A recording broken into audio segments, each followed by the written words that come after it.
Педагог мәртебесі туралы. Қазақстан Республикасының заңы. 2019 жылы 27 желтоқсанда мемлекет басшысы Қасым-Жомарт Тоқаев педагог мәртебесі туралы заңға қол қойды.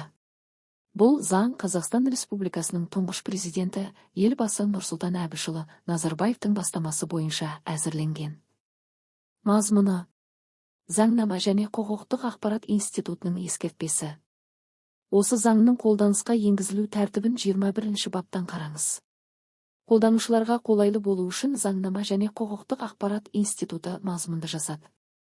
Мазмұны. Осы заң педагог мәртебесін айқындайды, педагогтың құқықтарын, әлеуметтік кепілдіктерін және шектеулерін, міндеттері мен жауапкершілігін белгілейді. Бірінші бап. Осы заңда пайдаланылатын негізгі ұғымдар. Осы заңда мынадай негізгі ұғымдар пайдаланылады.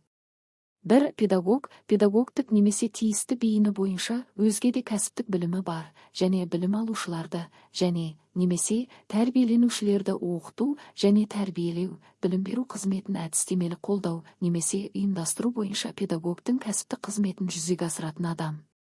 2. Педагогтік әдеп, педагогтердің Қазақстан Республикасының педагог мәртебесі туралы заңнамасында белгіленген мінез-құлық нормалары.